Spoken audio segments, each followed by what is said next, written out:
اب نئے مضمون کا آغاز ہوتا ہے جس کا عنوان ہے تانا زدن بیگانہ بر شیخ او جواب گفتن مرید شیخ بیگانہ را۔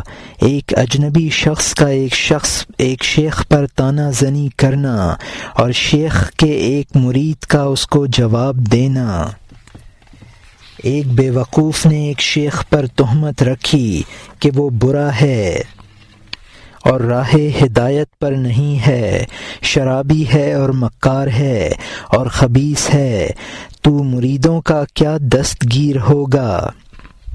یہاں مترجم نے حاشیے میں لکھا ہے کہ اس حکایت کا خلاصہ یہ ہے کہ عارفین کاملین کی روح کسی معصیت کو قبول ہی نہیں کرتی ہے۔ معترض اس لیے بے وقوف تھا کہ وہ شیخ کے مقام فنا کو نہیں سمجھ سکا تھا۔ اور یہاں حاشیہ ختم ہوتا ہے۔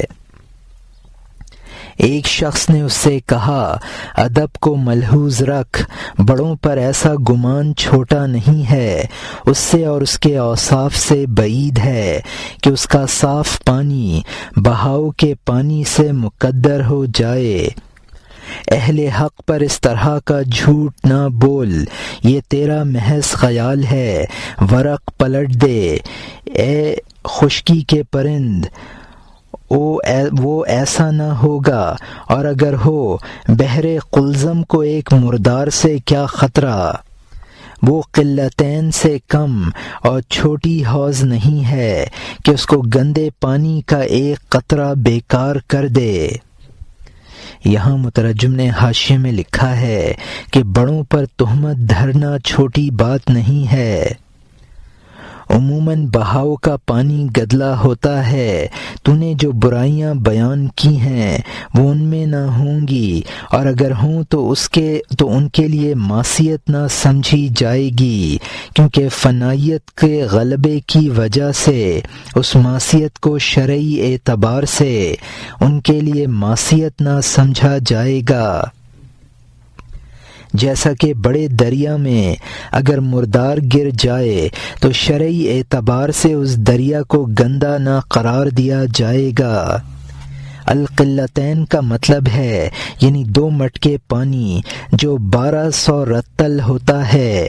اگر اس مقدار میں پانی ہو تو امام شافعی رحمۃ اللہ علیہ کے نزدیک اس میں تھوڑی سی نجاست گرنے سے وہ ناپاک نہ ہوگا، اگر اس مقدار سے کم ہے تو نجس ہو جائے گا۔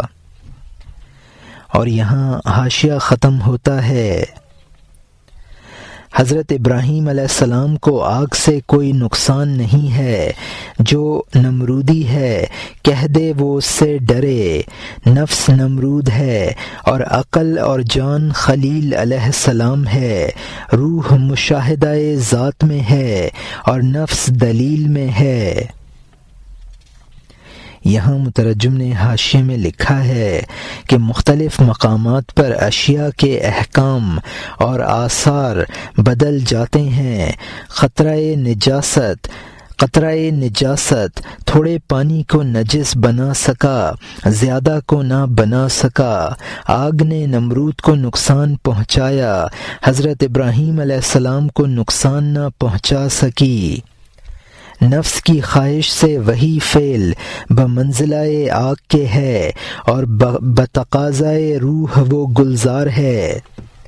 روح اور نفس کے اعتبار سے احکام میں فرق ہے، اور اس کی وجہ یہ ہے کہ روح مشاہدہ حق میں لگی ہے جس کو دلیل کی حاجت نہیں، نفس اس سے محروم ہے اور طالب دلیل ہے۔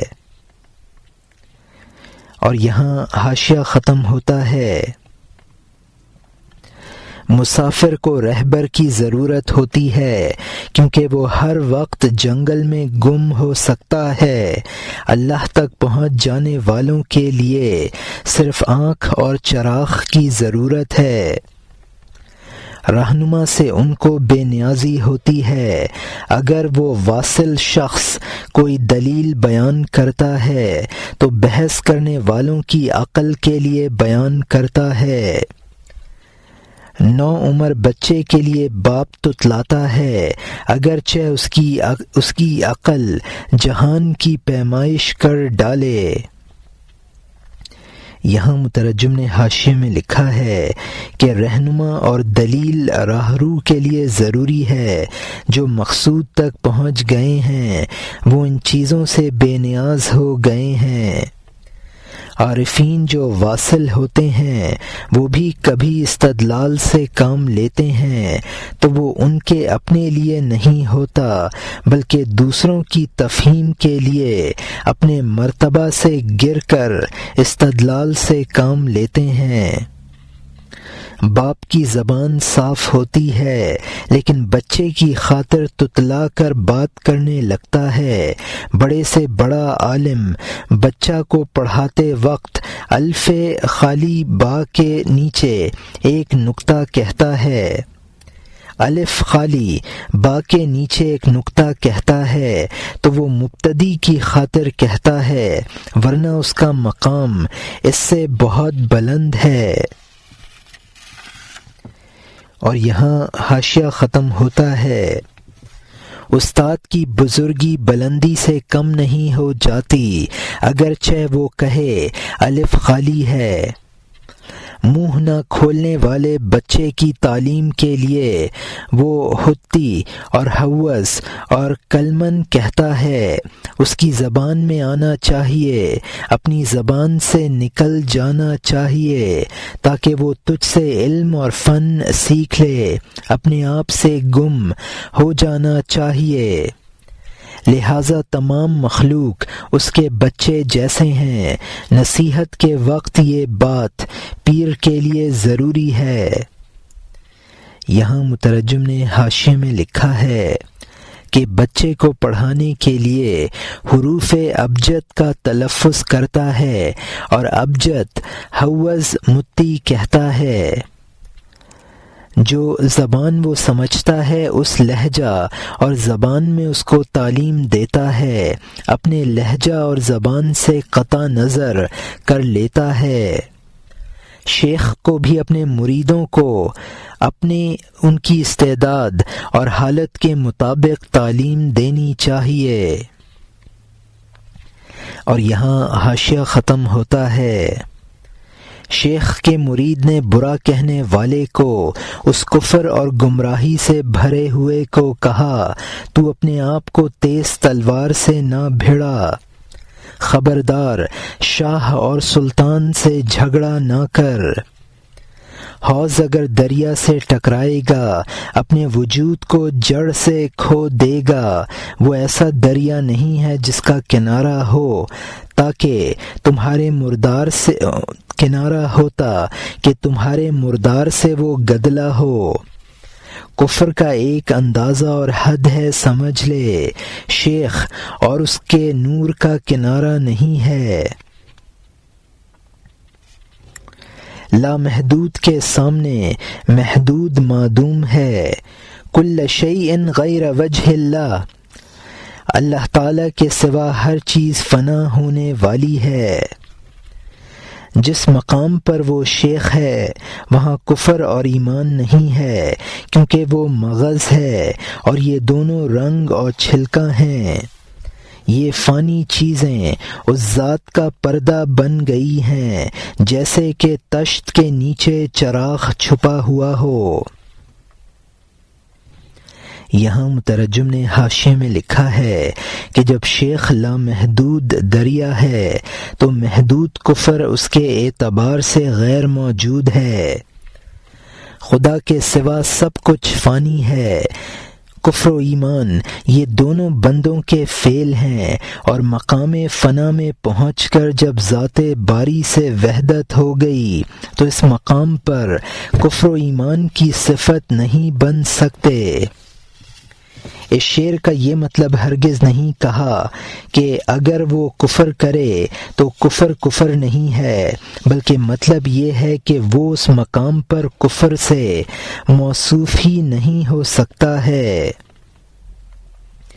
فانی چیزیں جو شیخ سے متعلق ہیں وہ اس کی حقیقت غیر فانی کے لیے پردہ ہیں، اس لیے عوام اس کو نہیں دیکھ پاتے ہیں۔ اور یہاں حاشیہ ختم ہوتا ہے۔ تو اس جسم کا سر اس سر کا پردہ ہے، اس سر کے آگے جسم کا یہ سر کافر ہے۔ کافر کون ہے؟ شیخ کے ایمان سے غافل۔ مردہ کون ہے؟ شیخ کی جان سے بے خبر۔ آزمائش میں علم حاصل نہ ہونے کے سوا کسی اور چیز سے جان ثابت نہیں ہوتی۔ جس کا علم بڑھا ہوا ہے اس کی جان بڑھی ہوئی ہے۔ ہماری جان حیوان کی جان سے بڑھی ہوئی ہے۔ کس وجہ سے؟ اس لیے کہ اس کا علم بڑھا ہوا ہے۔ ہماری جان سے فرشتے کی جان بڑھی ہوئی ہے کیونکہ وہ انسان اور حیوان کی مشترک حص سے پاک ہے، اور فرشتے سے اہل دل کی جان بڑھی ہوئی ہوگی۔ تو حیرانی چھوڑ دے، اسی لیے آدم ان کے مسجود بنے، ان کی جان ان کی جانوں سے بہت بڑھی ہوئی ہے، ورنہ اعلیٰ کو کمتر کے سجدہ کرنے کا حکم دینا کسی طرح مناسب نہ تھا۔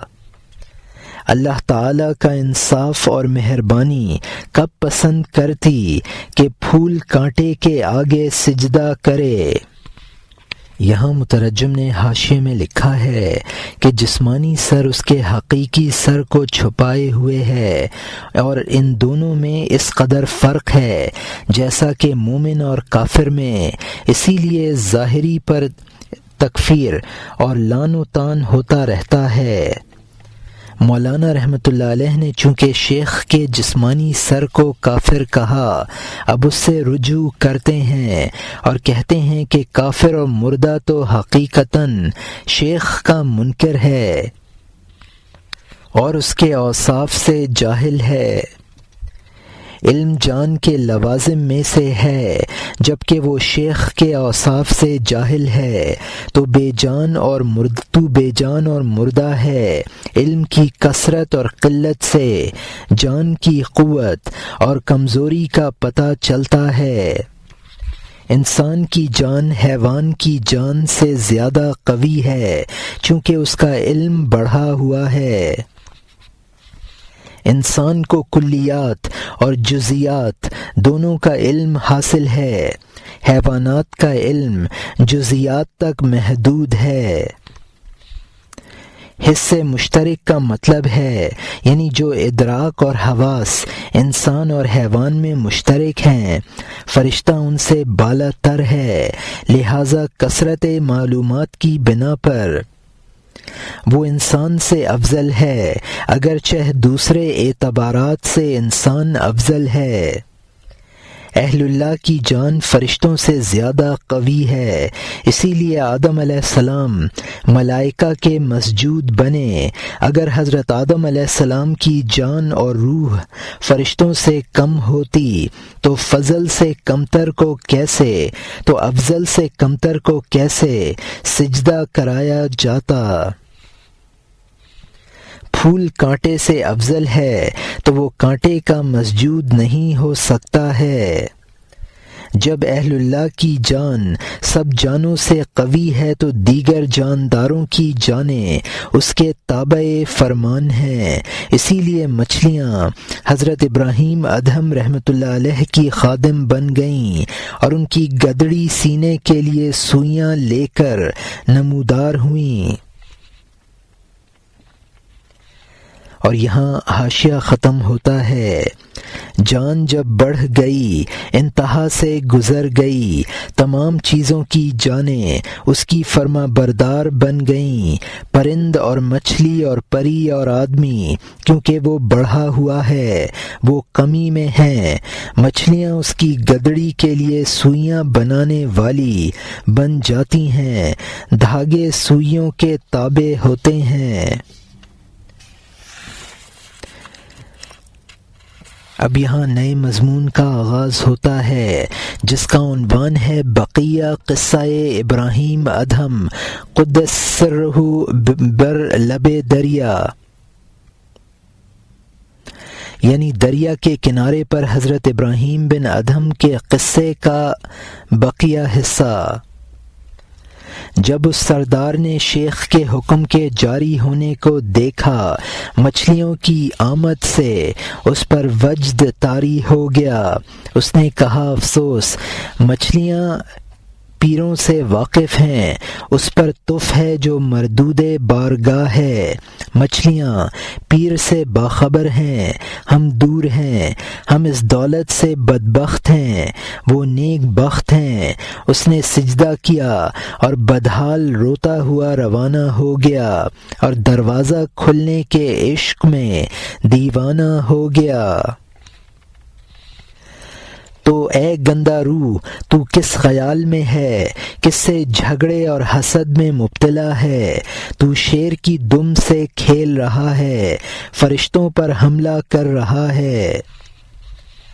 یہاں مترجم نے حاشیے میں لکھا ہے کہ جب اس امیر نے مچھلیوں کو حضرت ابراہیم رحمۃ اللہ علیہ کے تابع فرمان دیکھا اور دیکھا کہ ایک مچھلی ان کی سوئی لائی تو اس پر وجد کی کیفیت طاری ہو گئی۔ اس سردار نے اپنی لا علمی پر اظہار افسوس کیا کیونکہ اس کے دل میں پہلے وسوسہ آ چکا تھا اور شاہی چھوڑ کر فقر اختیار کر لینے پر متعجب تھا۔ چونکہ اس پر اسرار کا دروازہ کھل گیا، اس کے عشق میں دیوانہ ہو گیا۔ اب پھر شیخ پر معترض کو خطاب ہے، شیر کی دم سے کھیلنے والا یقیناً مارا جائے گا۔ اور یہاں حاشیہ ختم ہوتا ہے، تو خالص خیر کو برا کیوں کہہ رہا ہے؟ خبردار، اس گراوٹ کو بڑائی نہ سمجھ۔ بد کیا ہوتا ہے؟ محتاج ذلیل تانبا۔ شیخ کیا ہوتا ہے؟ لامحدود کیمیا۔ اگر تانبا کیمیا کو قبول کرنے والا نہ تھا تو کیمیا تانبے کی وجہ سے ہرگز تانبا نہ بنی۔ یہاں مترجم نے حاشیے میں لکھا ہے کہ اس نے شیخ کو شرابی وغیرہ کہا تھا جو مجسم نیکی تھے، اپنے آپ کو بلند کرنے کو ترفع کہا ہے۔ بد تو وہ شخص ہے جو تانبے کی طرح ہے اور شیخ کا محتاج ہے جو کہ کیمیا کی طرح ہے۔ اگر کوئی مرید فیض نہ حاصل کرے تو اس سے شیخ میں کوئی نقصان نہیں پیدا ہوتا۔ تانبا اگر کیمیا کا اثر نہ قبول کرے تو کیمیا میں کوئی خرابی نہیں آتی۔ اور یہاں حاشیہ ختم ہوتا ہے، تو خالص خیر کو برا کیوں کہہ رہا ہے؟ خبردار، اس گراوٹ کو بڑائی نہ سمجھ۔ بد کیا ہوتا ہے؟ محتاج ذلیل تانبا۔ شیخ کیا ہوتا ہے؟ لامحدود کیمیا۔ اگر تانبا کیمیا کو قبول کرنے والا نہ تھا تو کیمیا تانبے کی وجہ سے ہرگز تانبا نہ بنی۔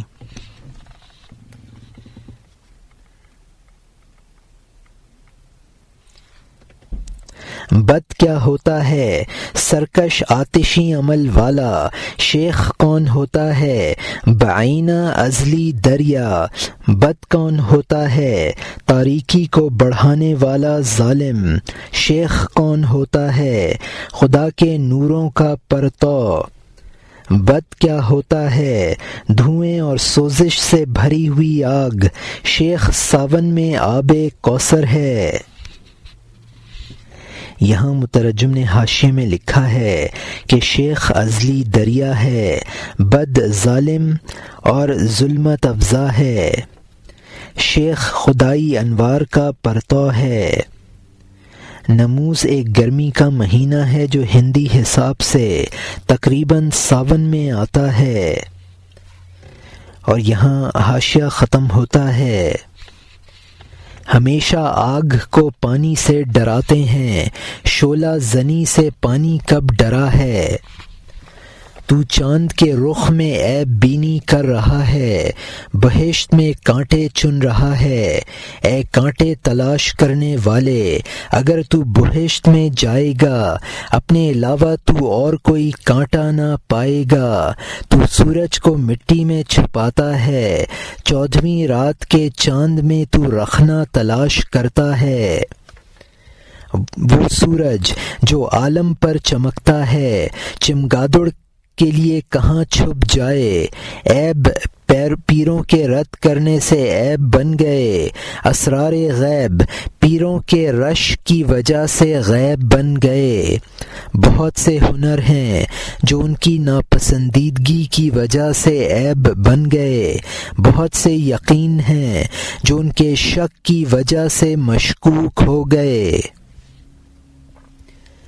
یہاں مترجم نے حاشیے میں لکھا ہے کہ بد جب آگ سے اور شیخ آب کوثر، تو آگ کو پانی سے نقصان پہنچتا ہے، پانی کو آگ سے کوئی نقصان نہیں پہنچتا ہے۔ شیخ آفتاب ہے، اس میں کوئی عیب نہیں ہے۔ بہشت میں کانٹے کی تلاش صحیح لا حاصل ہے، اس طرح شیخ میں عیب تلاش کرنا عیب ہے۔ اگر کوئی بہشت میں کانٹا تلاش کرنے جائے تو خود اس کا وجود کانٹا ہے، اسی طرح شیخ میں عیب تلاش کرنے والا خود عیب دار ہے۔ شیخ انفاش کا مطلب ہے چمگادڑ، یعنی شیخ کا عیب جو۔ عیوب تو عیوب اسی وجہ سے بنے ہیں کہ ان کو شیوخ نے اپنے اندر پسند نہیں کیا ہے۔ اسرار غیبی اسی وجہ سے غیب ہیں کہ ان کو شیوخ نے ظاہر کرنا گوارا نہیں کیا ہے۔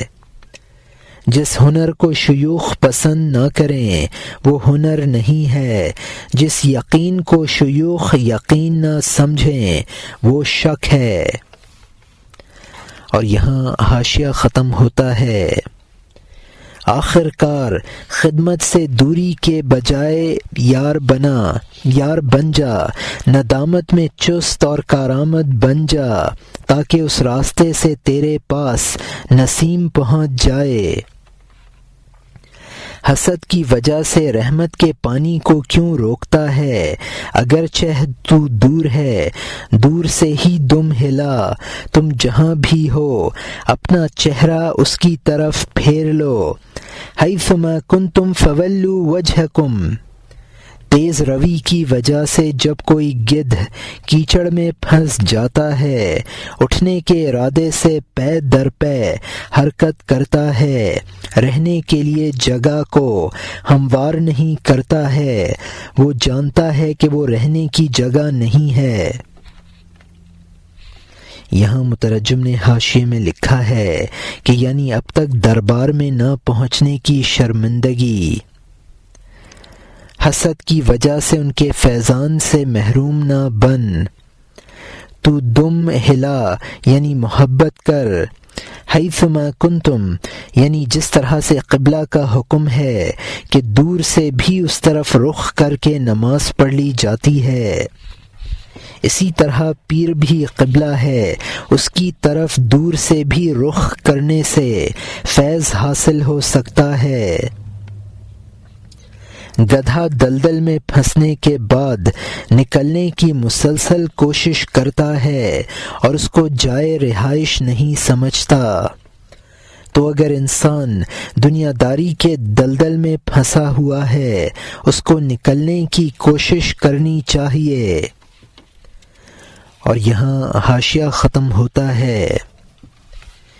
تیری حس گدھے کی حس سے بھی کم ہے کہ تیرا دل ان کیچڑوں سے باہر نہ نکلا، تو کیچڑ میں پڑے رہنے کی اجازت کی تلاش کرتا ہے، چونکہ نہیں چاہتا کہ اس سے دل ہٹائے، کہ میرے لیے یہ جائز ہے، میں مجبور ہوں۔ اللہ تعالیٰ اپنے کرم سے مجبور کی گرفت نہیں کرتا ہے۔ یہاں مترجم نے حاشیے میں لکھا ہے کہ بد عمل اگر بد عمالی سے نجات پانے کی کوشش نہ کرے تو گدھے سے بدتر ہے۔ اعمال اور کوتاہ عمل اپنی مجبوری کا اظہار کر کے اپنے آپ کو مستر قرار دیتے ہیں اور کہنے لگتے ہیں کہ مجبور کو خدا معذور سمجھتا ہے۔ یہ ان کا نہایت غلط خیال ہے۔ اور یہاں حاشیہ ختم ہوتا ہے، اے بدکاری میں مبتلا تو بجو کی طرح ہے، دھوکے کی وجہ سے تو گرفتار ہونے کو نہیں دیکھتا ہے۔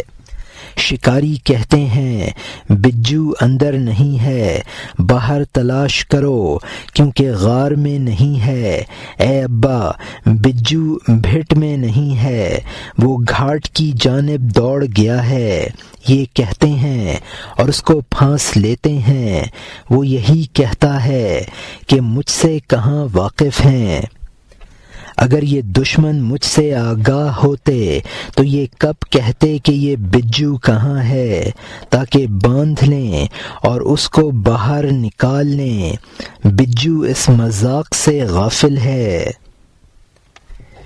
یہاں مترجم نے حاشیے میں لکھا ہے کہ وہ گناہ گار جس کا خیال ہے کہ اس کے گناہوں پر خدا اس کی گرفت نہیں کرتا ہے، مولانا اس کو اس بجو سے تعبیر کرتے ہیں جو شکاریوں کے طرز عمل سے دھوکے میں ہے اور گرفتار ہو جاتا ہے۔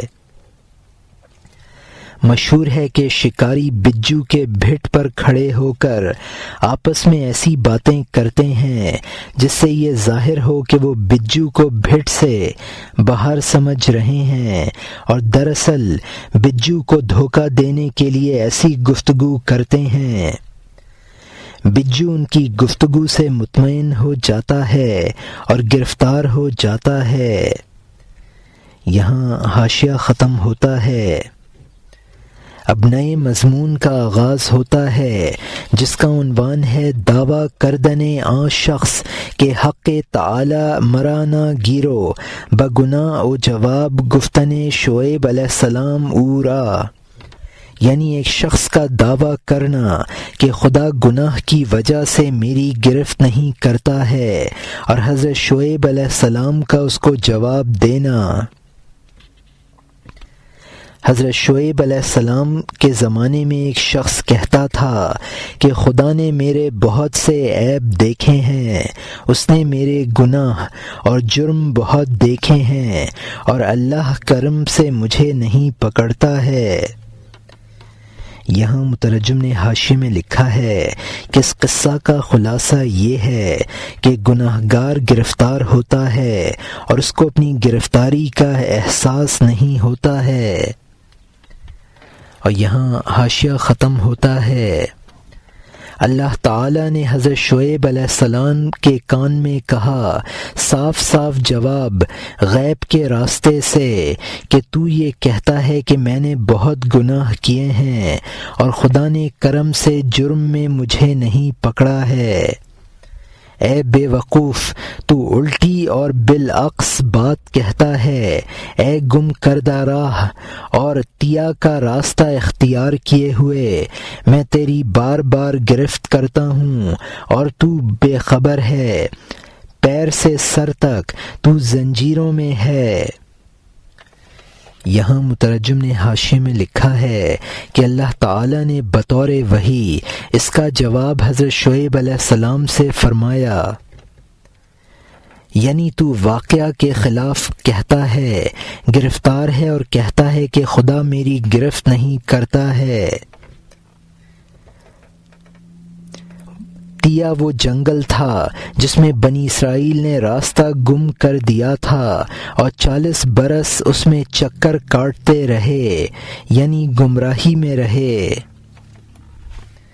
اور یہاں حاشیہ ختم ہوتا ہے۔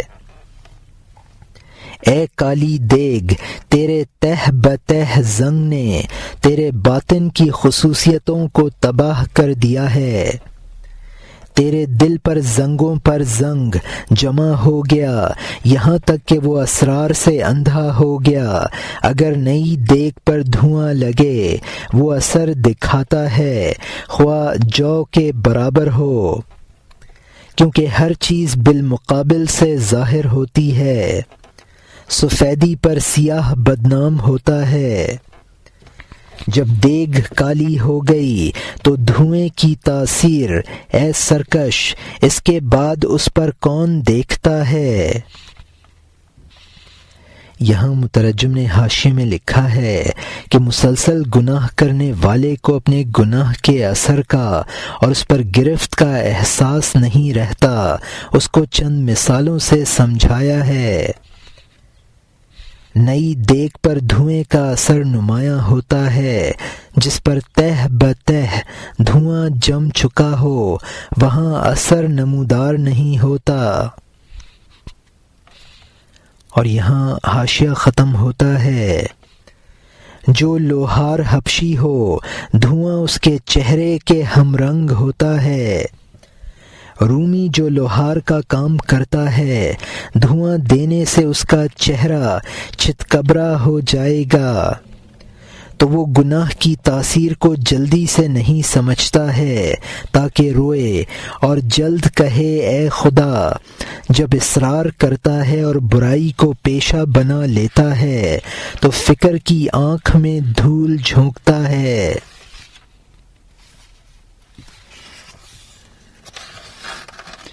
یہاں مترجم نے حاشیے میں لکھا ہے کہ اگر حبشی لوہار ہو تو اس کے چہرے کا رنگ خود کالا ہے، دھوئیں کا اثر نمودار نہ ہوگا۔ رومی چونکہ گورا ہوتا ہے اس کے چہرے پر دھوئیں کے دھبے نمودار ہوں گے۔ جب اس کو گناہ کا احساس ہی نہیں رہتا تو وہ یا خدا کہہ کر کہاں روئے گا؟ تو اس کو گناہ نظر نہیں آتا۔ اور یہاں حاشیہ ختم ہوتا ہے۔ توبہ کی فکر نہیں کرتا ہے، پھر میٹھا بن جاتا ہے اس کے دل پر وہ گناہ، یہاں تک کہ وہ بے دین بن جاتا ہے۔ اس سے وہ شرمندگی اور یارب کہنا جاتا رہا۔ 60 تہ کا زنگ آئینے پر بیٹھ گیا، اس کے لوہے کو زنگوں نے کھانا شروع کر دیا، اس کے جوہر کا رنگ کم کرنا شروع کر دیا۔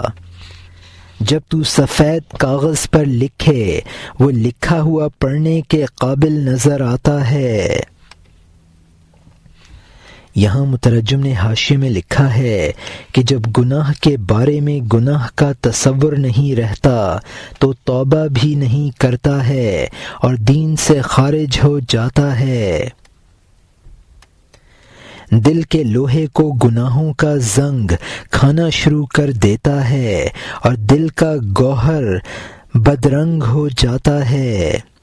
سفید کاغذ پر لکھو گے تو کتابت نظر نہ آئے گی، لکھے پر لکھو گے تو کتابت کا اثر نہ معلوم ہوگا۔ یہی حال گناہ کا ہے۔ انسان شروع میں گناہ کرتا ہے تو گناہ کا اثر محسوس کرتا ہے، بار بار گناہ کرتا ہے تو اس کا اثر نظر سے غائب ہو جاتا ہے۔ اور یہاں حاشیہ ختم ہوتا ہے۔ جب حضرت شعیب علیہ السلام نے یہ نکتے اس سے کہے، اس روحانی پھونک سے اس کے دل میں پھول کھلا، اس کی جان نے آسمانی وحی سنی، بولا اگر اس نے ہمیں پکڑا ہے تو کیا علامت ہے؟ یعنی حضرت شعیب علیہ السلام نے کہا اے خدا، وہ مجھ پر اعتراض کرتا ہے، اس گرفت کی ساتھ چاہتا ہے۔ اللہ نے فرمایا میں پردہ پوش ہوں، اس کے راز میں نہیں بتاتا ہوں سوائے ایک اشارے کے، اس کی آزمائش کے لیے۔ یہاں مترجم نے حاشیے میں لکھا ہے کہ حضرت شعیب علیہ السلام پر جو وحی نازل ہوتی وہ اس گناہ گار نے سنی تو اس کے دل میں کچھ روشنی پیدا ہوئی، لیکن پھر بھی گناہ پر خدا کی گرفت کی نشانی مانگنے لگا۔ اور یہاں حاشیہ ختم ہوتا ہے، اس کی ملامت کہ میں اس کو پکڑتا ہوں ایک یہ ہے کہ وہ روزے اور نماز کی عبادت کرتا ہے اور نماز اور زکوٰۃ وغیرہ کی، لیکن روح کے ذوق کا ایک ذرہ نہیں رکھتا ہے۔ وہ عبادات اور اعلیٰ اعمال کرتا ہے لیکن ایک ذرہ لطف نہیں پاتا ہے۔ اس کی ظاہری عبادت اچھی ہے اور روح کی عبادت اچھی نہیں ہے۔ اخروٹ بہت ہیں، ان میں گری نہیں ہے۔ یہاں مترجم نے حاشیے میں لکھا ہے کہ گناہ پر گرفت کی ایک معمولی نشانی یہ ہے کہ گناہ گار ہر طرح کی عبادت کرتا ہے لیکن ذوق اور لطف عبادت سے محروم رہتا ہے۔ ظاہری عبادات تو ٹھیک ہیں لیکن وہ اس کو مغز اور روح سے محروم ہے، اور اس کی عبادت ایسی ہے جیسے بے گری کا اخروٹ۔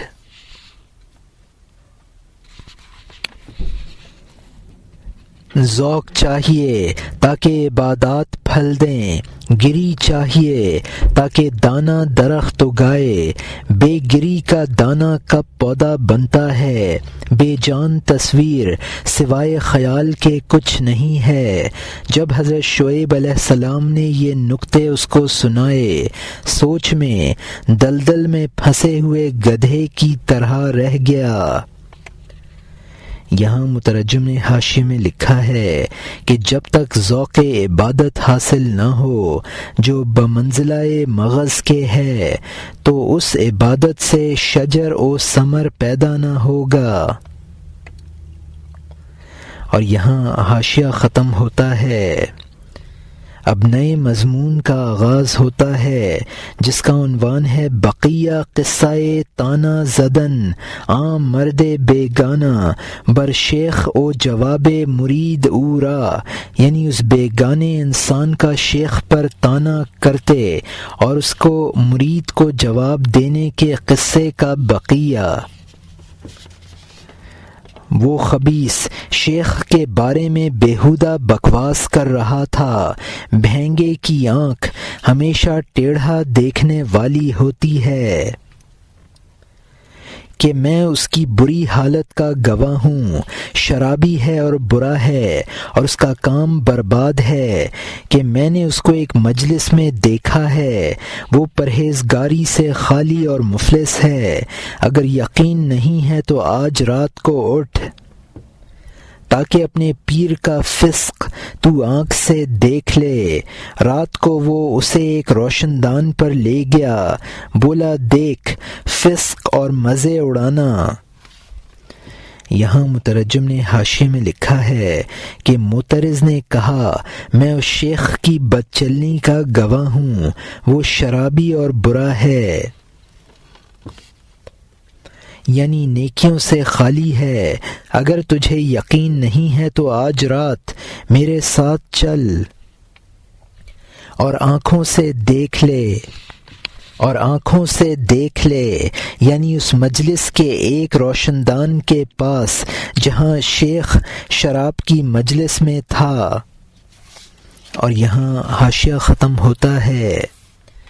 دیکھ ان کا وہ مکر اور رات کا فسق، دن میں مصطفیٰ صلی اللہ علیہ وسلم کی طرح، رات میں ابو لہب، دن میں ان کا نام اللہ کا خاص بندہ تھا، رات کو نعوذ باللہ، اور ہاتھ میں شراب کا جام۔ اس پیر کے ہاتھ میں بھرا ہوا شیشہ دیکھا، بولا اے شیخ تجھے بھی دھوکہ لگا، تو نے نہیں کہا ہے کہ شراب کے جام میں شیطان کوشش کر کے ہر وقت جلد پیشاب کر دیتا ہے؟ یہاں مترجم نے حاشیے میں لکھا ہے کہ اس شخص نے کہا کہ دن میں مکاری سے بزرگ بنا رہتا ہے، یعنی رات کو فسق و فجور کرنا، یعنی دن میں سنت نبوی پر عمل ہے اور شب کو بو لہبی میں مبتلا ہے۔ نعوذ باللہ کا مطلب ہے یعنی اللہ جس سے ہم پناہ چاہتے ہیں۔ تو نے خود کہا تھا کہ شراب کے جام میں شیطان پیشاب کر دیتا ہے، اور یہاں حاشیہ ختم ہوتا ہے۔ اس شیخ نے کہا میرے جام کو انہوں نے اتنا بھر دیا ہے کہ اس کے اندر ایک کالا دانہ بھی نہیں سما سکتا ہے، دیکھ اس میں کوئی ذرہ سماتا ہے۔ بہکے ہوئے نے اس کی بات کو ٹیڑھا سمجھا، یہ ظاہری جام ظاہری شراب نہیں ہے، غیب میں شیخ کو اس سے دور رکھ۔ اے بیہودہ، جام شراب شیخ کا وجود ہے کہ اب اس کے اندر شیطان کا پیشاب نہیں سماتا ہے۔ یہاں مترجم نے حاشیے میں لکھا ہے کہ شیخ نے کہا میرا جام اس قدر پر ہے کہ اس میں شیطان کے پیشاب کی گنجائش ہی نہیں ہے۔ ہرمل ایک دانہ ہے جس کی دھونی نظر بد کے دفعہ کے لیے دی جاتی ہے۔ شیخ کی بات کا مطلب وہ صحیح نہ سمجھا۔ شیخ نے جام سے جام شراب مراد نہ لیا تھا، بلکہ جام میں سے مراد شیخ کا اپنا وجود تھا۔ اور یہاں حاشیہ ختم ہوتا ہے۔ وہ اللہ تعالیٰ کے نور سے پر اور مالا مال ہے، جسم کا جام شکستہ ہو گیا ہے اور وہ مطلق نور ہے۔ سورج کی شعاع اگر ناپاکی پر پڑے وہ وہی نور ہے، نجاست کو قبول نہیں کرتی ہے۔ شیخ نے فرمایا یہ نہ جام ہے اور نہ شراب، خبردار اے منکر، نیچے آ، اس کو دیکھ لے۔ وہ آیا اور اس نے دیکھا خالص شہد تھا، وہ اندھا نیلا دشمن اندھا ہو گیا۔ یہاں مترجم نے حاشیے میں لکھا ہے کہ پورا جسم نور حق سے پر ہے، اس میں شیطان کے اثرات کی گنجائش نہیں ہے، بلکہ وہ تو اب مقام فنا میں ہے۔ جبکہ شیخ نور مطلق ہے تو کوئی اور مقام اس کو نقصان نہیں پہنچا سکتا ہے۔ سورج کا نور اگر کوڑی پر پڑے تو اس سے وہ نجس نہ ہوگا۔ یہ سب باتیں روشن دان کے ذریعے ہو رہی تھیں، یعنی اس کے ہاتھ میں شراب نہ تھی بلکہ خالص شہد تھا۔ اور یہاں حاشیہ ختم ہوتا ہے۔ اس وقت پیر نے اپنے مرید سے کہا ارے میاں جاؤ میرے لیے شراب تلاش کرو، کیونکہ میرے درد سے میں مجبور ہو گیا ہوں، میں درد کی وجہ سے بھوک کی مجبوری سے بڑھ گیا ہوں۔ مجبوری میں ہر مردار پاک ہے، منکر کے سر پر لعنت کی خاک ہو۔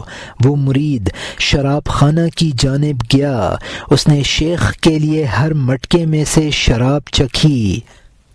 اس نے تمام شراب خانوں میں شراب نہ دیکھی، شراب کے مٹکے شہد سے بھر گئے تھے۔ یہاں مترجم نے حاشیے میں لکھا ہے کہ شیخ نے اپنے مرید کی بدگمانی دور کرنے کے لیے اس سے کہا یعنی میری تکلیف بھوک کی تکلیف سے بھی بڑھ گئی اور میں مستر کے حکم میں ہوں، جس کے لیے جان بچانے کے لیے حرام چیز کھا لینا جائز ہو جاتا ہے۔ قرآن پاک میں ہے فمن اضطر فی مخمصۃ غیر متجانف لإثم فإن اللہ غفور رحیم، یعنی جو بھوک کی وجہ سے مجبور ہو جائے اور گناہ کی طرف اس کا جھکاؤ نہ ہو اور وہ حرام کھا لے تو اللہ غفور و رحیم ہے۔ منکر یعنی جو اس جواز کا انکار کرے۔ ہر مٹکا بجائے شراب کے شہد سے بھرا ہوا تھا۔ جب اس معترض نے شراب خانوں میں جا کر شراب کو تلاش کیا، اور یہاں حاشیہ ختم ہوتا ہے۔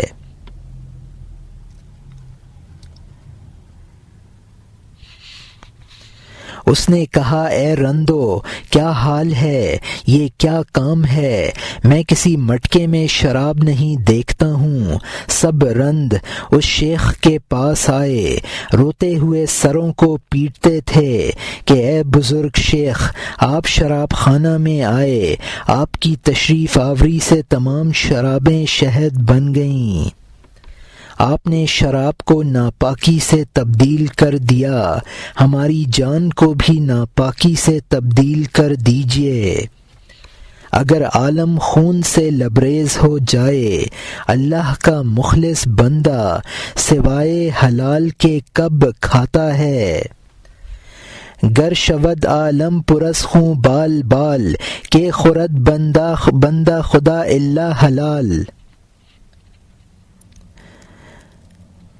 یہاں مترجم نے حاشیے میں لکھا ہے کہ اللہ اپنے نیک بندوں کے لیے حلال روزی کی بہرحال سبیل پیدا فرما دیتا ہے۔ آئندہ حکایت کا بھی یہی خلاصہ ہے کہ اللہ تعالی نے امت محمدیہ کے لیے ناپاک زمین کو بھی حکماً پاک بنا دیا ہے، یعنی زمین میں آپ کچھ بچھاتے بھی نہیں ہیں۔ اور یہاں حاشیہ ختم ہوتا ہے۔ اب نئے مضمون کا آغاز ہوتا ہے جس کا عنوان ہے گفتن عائشہ رضی اللہ عنہا رسول اللہ صلی اللہ علیہ وسلم را کہ تو بے مصلی بہر جا کہ میروی نماز میں کنی، یعنی عائشہ رضی اللہ عنہا کا رسول اللہ صلی اللہ علیہ وسلم سے عرض کرنا کہ آپ بے مصلی کے جہاں جاتے ہیں نماز پڑھ لیتے ہیں۔ ایک دن حضرت عائشہ رضی اللہ عنہا نے پیغمبر صلی اللہ علیہ وسلم سے عرض کیا، یا رسول اللہ، آپ مجمع اور تنہائی میں جہاں موقع ملتا ہے نماز پڑھ لیتے ہیں، آپ ہر ادنا اور ناپاک گھر میں چلے جاتے ہیں، بغیر مصلی کے آپ نماز پڑھ لیتے ہیں، جہاں بھی روئے زمین ہو راز بتائیے۔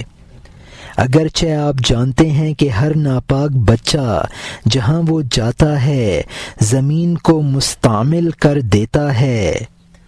پیغمبر صلی اللہ علیہ وسلم نے فرمایا، بڑے لوگوں کے لیے اللہ تعالی نے نجس کو پاک کر دیا ہے، اس کو سمجھ لے، اس لیے اللہ تعالی کی مہربانی نے میری سجدہ گاہ کو 7 طبقوں تک پاک کر دیا ہے۔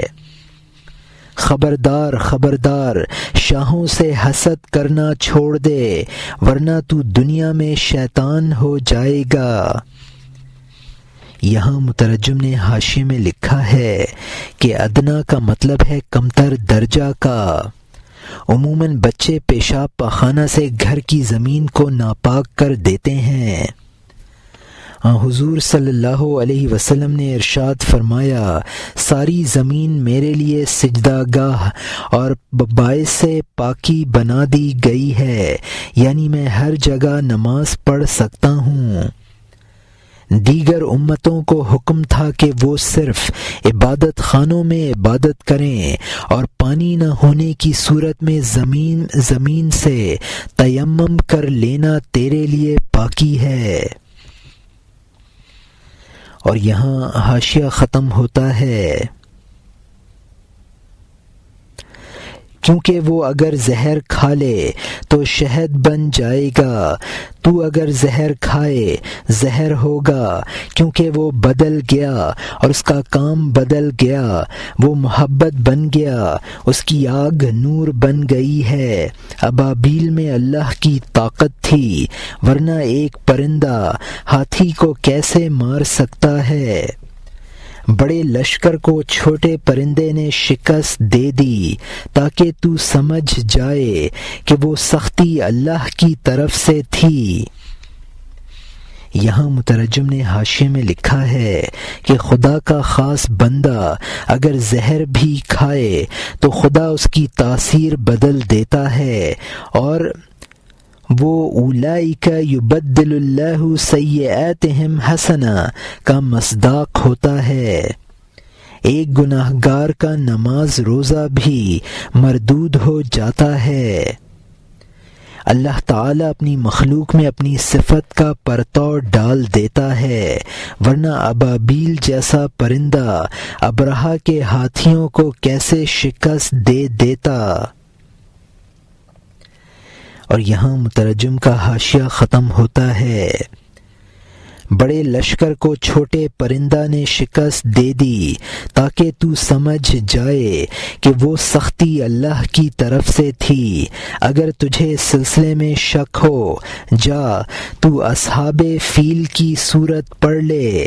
اگر تو اس سے جھگڑا اور برابری کرے گا، مجھے کافر سمجھ، اگر تو ان سے جیت جائے۔ یہاں مترجم نے حاشیے میں لکھا ہے کہ سورہ فیل میں ابابیلوں کے ذریعے ابرہہ کے ہاتھیوں کی ہلاکت کا ذکر ہے۔ بڑوں سے جھگڑا اور ہمسری کا دعویٰ کرنا ہلاکت کا سبب ہے۔ اور یہاں حاشیہ ختم ہوتا ہے۔ اب نئے مضمون کا آغاز ہوتا ہے جس کا عنوان ہے کشیدن موش مہار اشترے را او معجب شدن موش در خود، یعنی چوہے کا اونٹ کی مہار کو کھینچنا اور چوہے کا گھمنڈ میں آ جانا۔ یہاں مترجم نے حاشیے میں لکھا ہے کہ اس قصہ کا خلاصہ یہ ہے کہ چوہے نے اپنے سے بڑے اونٹ سے ہمسری کی اور شرمندہ ہوا۔ معجب کا مطلب ہے متکبر۔ اور یہاں حاشیہ ختم ہوتا ہے۔ ایک حقیر چوہے نے ایک اونٹ کی مہار ہاتھ میں لے لی اور اکڑتا ہوا روانہ ہوا۔ جب اونٹ تیزی سے اس کے ساتھ چلا، چوہے کو گھمنڈ ہو گیا کہ میں پہلوان ہوں۔ اس کے خیال کا عکس اونٹ پر پڑا۔ اس نے کہا تو خوش ہو لے، میں تجھے دکھاؤں گا، یہاں تک کہ وہ بڑی نہر کے کنارے پر پہنچا جس میں بڑا ہاتھی بھی عاجز آ جائے۔ چوہا وہاں کھڑا ہو گیا اور خشک ہو گیا۔ اونٹ بولا، اے پہاڑ اور جنگل کے ساتھی، یہ ٹھہراؤ کیسا ہے؟ حیرانی کیوں ہے؟ بہادری سے قدم بڑھا، نہر میں آ جا۔ یہاں مترجم نے حاشیے میں لکھا ہے یعنی مجھ میں اتنی طاقت ہے کہ اونٹ کو قابو میں کر رکھا ہے۔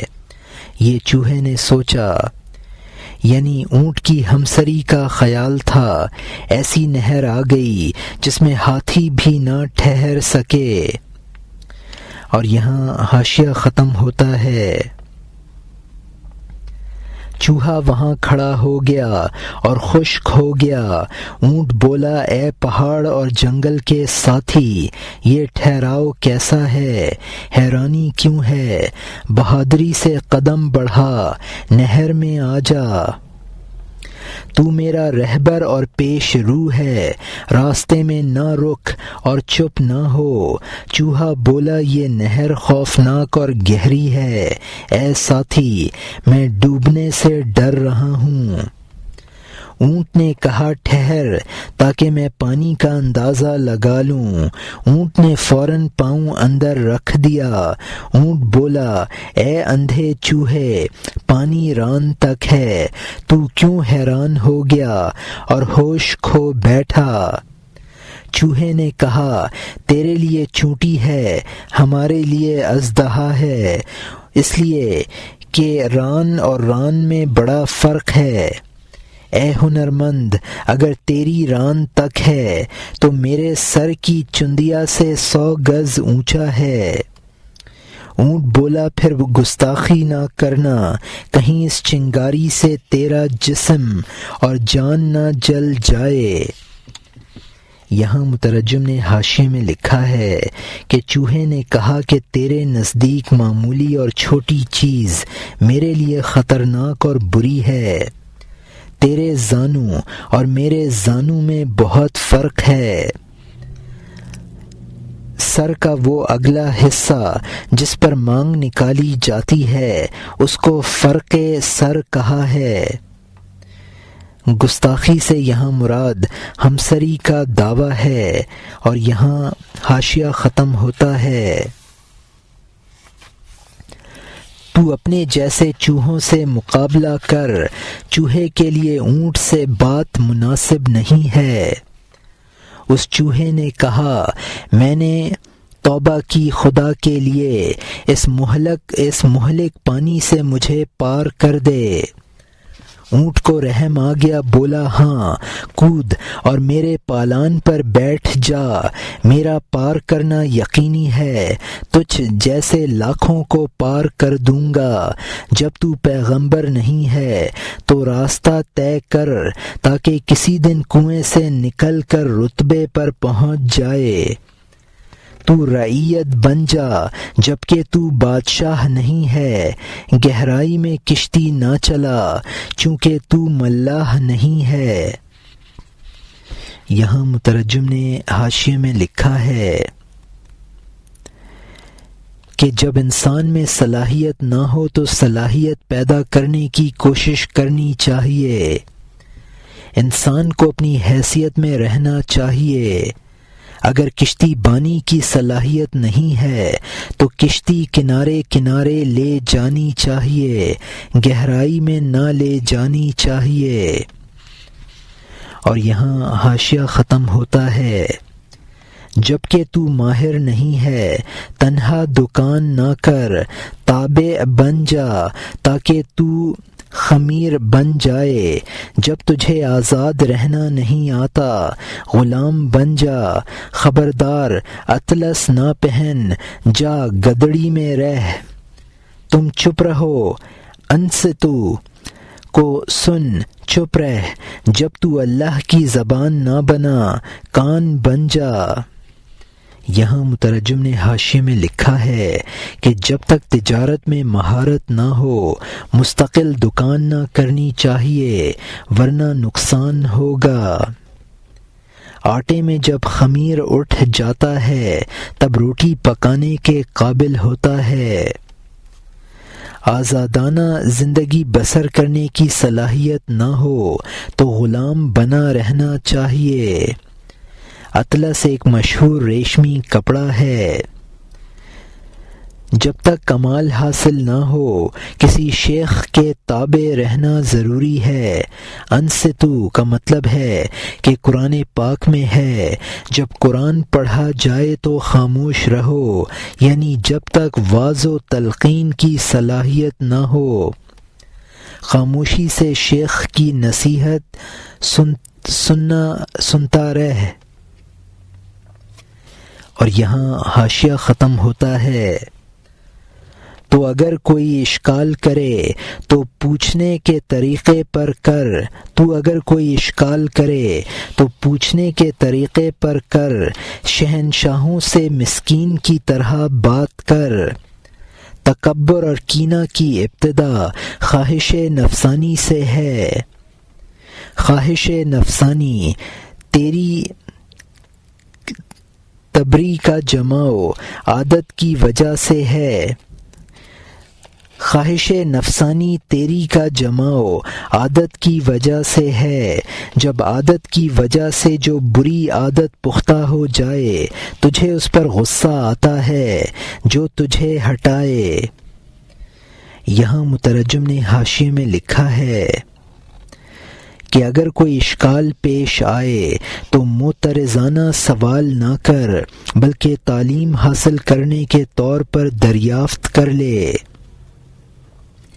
انسان بزرگوں سے ہمسری تکبر کی وجہ سے کرتا ہے۔ یہ اور اس قسم کی برائیاں نفس کے تقاضے سے پیدا ہوتی ہیں، اور جب انسان ان برائیوں کو بار بار کرتا ہے تو نفس کی اس خواہش میں جماؤ پیدا ہو جاتا ہے۔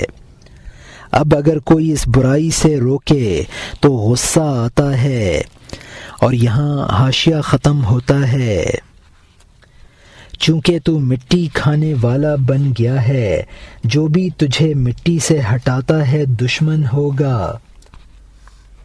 بت پرست چونکہ بتوں کی عادت ڈال لیتے ہیں، اپنی راہ سے ہٹانے والوں کے دشمن ہیں۔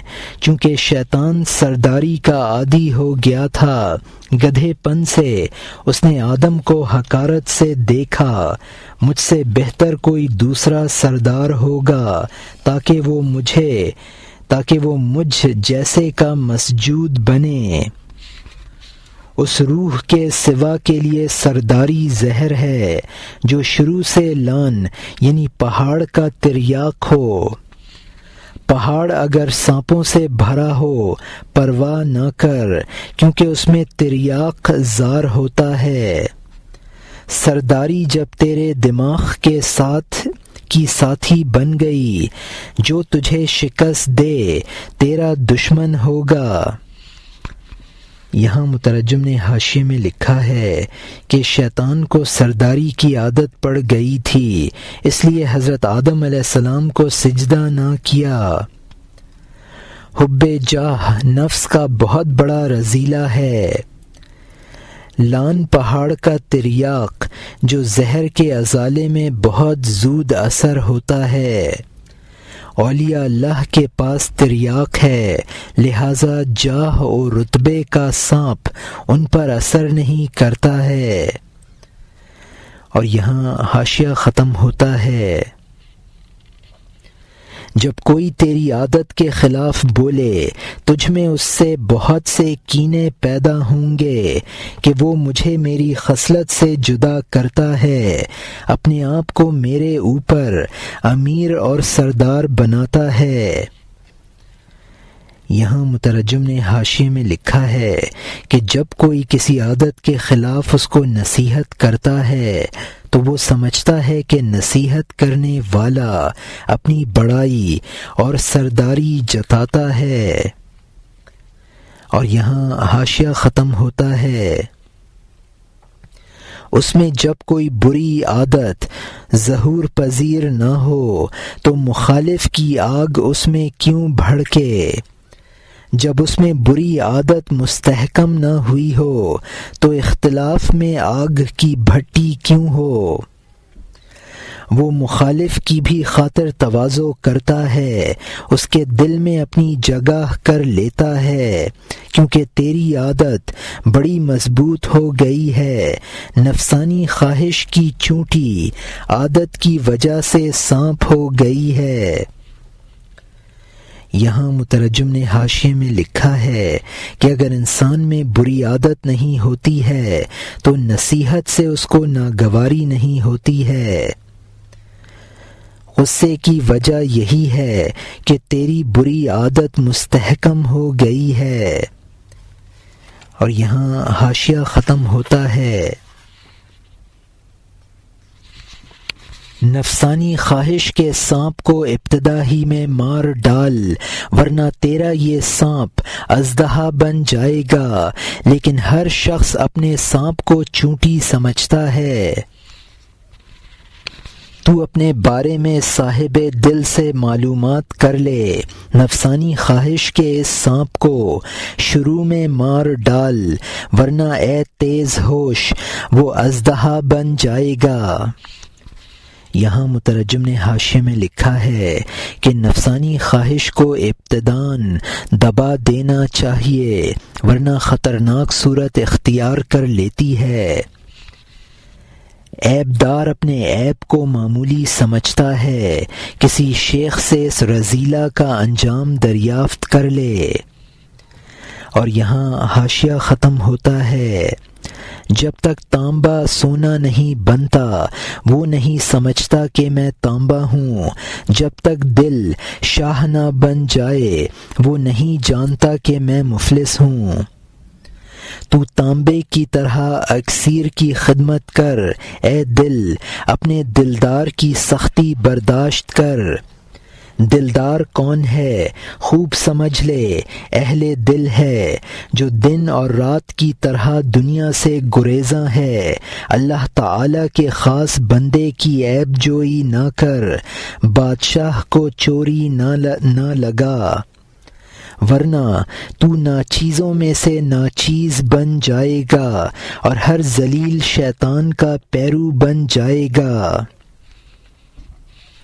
یہاں مترجم نے حاشیے میں لکھا ہے کہ جب انسان کا کوئی رذیلہ زائل ہوتا ہے تب وہ سمجھتا ہے کہ وہ رذیلہ کس قدر خطرناک تھا۔